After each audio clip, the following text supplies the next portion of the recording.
प्रसाद जी की मैं एक छोटी सी कहानी सुनाना चाहूँगी। छोटा जादूगर, सुनी होगी आप लोगों ने शायद। कार्निवल के मैदान में बिजली जगमगा रही थी। हंसी और विनोद का कलनाद गूंज रहा था। मैं खड़ा था उस छोटे फुहारे के पास। एक लड़का चुपचाप शराब पीने वालों को देख रहा था। उसके गले में फटे कुर्ते के ऊपर से एक मोटी सी सूत की रस्सी पड़ी थी और जेब में कुछ ताश के पत्ते थे। उसके मुंह पर गंभीर विषाद के साथ धैर्य की रेखा थी। मैं उसकी ओर न जाने क्यों आकर्षित हुआ। उसके अभाव में भी संपूर्णता थी। मैंने पूछा, क्यों जी, तुमने इसमें क्या देखा? मैंने सब देखा। यहाँ चूड़ी फेंकते हैं, खिलौनों पर निशाना लगाते हैं, तीर से नंबर छेदते हैं। मुझे तो खिलौनों पर निशाना लगाना अच्छा मालूम होता है। मैंने पूछा, और उस पर्दे में क्या है जहाँ तुम गए थे? नहीं, मैं वहाँ नहीं जा सकता, टिकट लगता है वहाँ।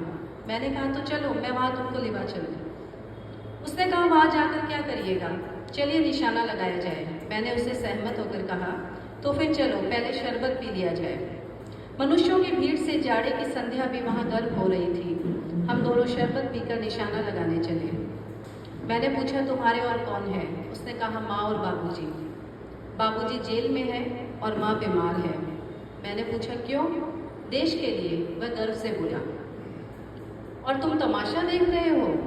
उसके मुंह पर तिरस्कार की हंसी फूटी। उसने कहा, तमाशा देखने नहीं, दिखाने निकला।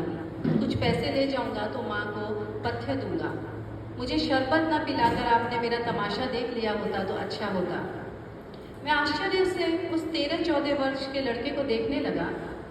हाँ, मैं सच कहता हूँ बाबूजी, माँ जी बीमार है इसलिए मैं नहीं गया। कहाँ? जेल में। जब कुछ लोग खेल तमाशा देखते ही हैं तो मैं क्यों न दिखाकर माँ की दवा करूँ? मैंने दीर्घ निश्वास लिया। चारों ओर बिजली के लट्टू नाच रहे थे। मैंने कहा, अच्छा चलो निशाना लगाया जाए। हम दोनों उस जगह पर पहुँचे जहाँ खिलौनों से गेंद को गिराया जाता था। मैंने 12 टिकट खरीदकर उस लड़के को दिए। वह पक्का निशानेबाज निकला। उसकी कोई गेंद खाली नहीं गई। देखने वाले दंग रह गए। उसने 12 खिलौनों को बटोर लिया, लेकिन उठाता कैसे? कुछ मेरी जेब में रखे, कुछ रुमाल में बांधे गए। लड़के ने कहा, बाबूजी मैं आपको तमाशा दिखाऊंगा, बाहर आइए, मैं चलता हूँ। वह 9 तो 11 हो गया। मैंने मन ही मन कहा, इतनी जल्दी आँख बदल दी। मैं घूम कर पान की दुकान पर आ गया। पान खाकर बड़ी देर तक इधर उधर टहलता रहा। अकस्मात एक आवाज़ आई, बाबूजी। मैंने पूछा, कौन? मैं हूँ छोटा जादूगर। कलकत्ते के सुरम में बोटैनिकल उद्यान में लाल कमलिनी से भरी हुई एक छोटी सी झील के किनारे मैं अपनी मंडली के साथ बैठा जलपान कर रहा था। इतने में छोटा जादूगर दिखाई दिया। हाथ में 4 खाने की खादी का झोला, सफ़ेद साफ जांघिया और बाहों का कुर्ता। मस्तानी चाल से झूमता हुआ आकर कहने लगा, बाबूजी नमस्ते। आज का ये तो खेल दिखाऊं? नहीं जी, अभी तो हम जलपान कर रहे हैं। फिर इसके बाद गाना बजाना होगा बाबूजी। नहीं।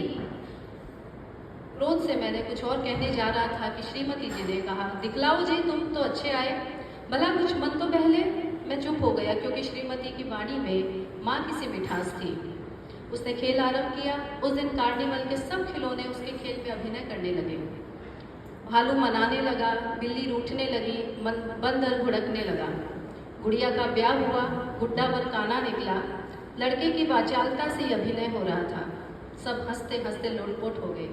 मैं सोच रहा था, बालक को आवश्यकता ने कितना शीघ्र चतुर बना दिया। यही तो संसार है।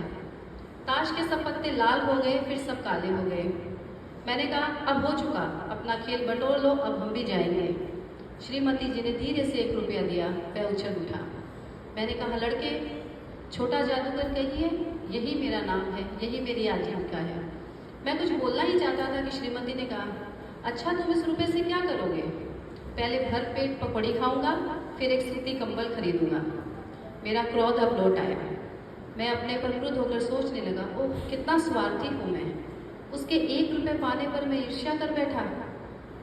मैं नमस्कार करके चला गया। रह रहकर छोटा जादूगर स्मरण होता था। सचमुच मैं छोटी के पास कंबल कंधे पर डाले खड़ा था। मैंने मोटर रोककर उससे पूछा, तुम यहाँ कैसे? मेरी माँ यही है ना। अब उसे अस्पताल वालों ने निकाल दिया। मैं उतर गया। उस झोंपड़ी में देखा तो एक स्त्री चिथड़ों में लदी कांप रही थी।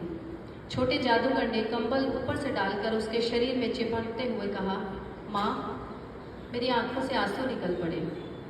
बड़े दिन की छुट्टी बीत चली थी, मुझे अपने ऑफिस समय से पहुंचना था। रह रहकर साथ साथ जादूगर दिखाई पड़ जाता कभी कभी, और मैं भी उस दिन अकेले ही चल पड़ा। जल्द लौट आना था। 10 बज चुके थे। मैंने देखा उस निर्मल धूप में सड़क के किनारे कपड़े पर छोटे जादूगर का रंगमंच सजा है। मोटर रोक कर उतर पड़ा। वहाँ बिल्ली रूठ रही थी, भालू मनाने चला था, ब्याह की तैयारी थी। यह सब होते हुए भी जादूगर की वाणी में वह प्रसन्नता की तरी नहीं थी। जब वह औरों को हंसाने की चेष्टा कर रहा था, तब मैं स्वयं कांप जाता, मानो उसके रो रहे थे। मैं आश्चर्य से देख रहा था। खेल हो जाने पर पैसा बटोर कर उसने भीड़ में मुझे देखा। वह जैसे क्षण भर के लिए स्फूर्तिमान हो गया। मैंने उसकी पीठ थपथपाते हुए पूछा, आज तुम्हारा खेल क्यों नहीं जमा? माँ ने कहा है आज तुरंत चले आना, मेरी घड़ी समीप है, अविचल भाव से उसने कहा। तब भी तुम खेल दिखाने चले आए? मैंने कुछ क्रोध से कहा। मनुष्य के सुख दुख का माप अपना ही साधन तो है, उसी के अनुपात से वह तुलना करता है। उसके मुंह पर वही परिचित तिरस्कार की रेखा फूट पड़ी। उसने कहा, नहीं क्यों आता? और कुछ अधिक कहने में जैसे वह अपमान का अनुभव कर रहा था। क्षण भर में मुझे अपनी भूल मालूम हो गई। उसके झोले को गाड़ी में फेंक कर उसे भी बैठाते हुए मैंने कहा, चल चलो। मोटर वाला मेरे बताए हुए पथ पर चल पड़ा। कुछ ही मिनटों में मैं झोंपड़ी के पास पहुंचा। जादूगर दौड़कर झोंपड़े में माँ माँ पुकारते हुए घुसा। मैं भी पीछे था, किंतु स्त्री के मुंह से बे निकल कर रह गया। उसके दुर्बल हाथ उठकर गिर गए। जादूगर उससे लिपटकर रो रहा था। मैं स्तब्ध था। उस उज्जवल धूप में समग्र संसार जैसे जादू सा मेरे चारों ओर नृत्य करने लगा। धन्यवाद।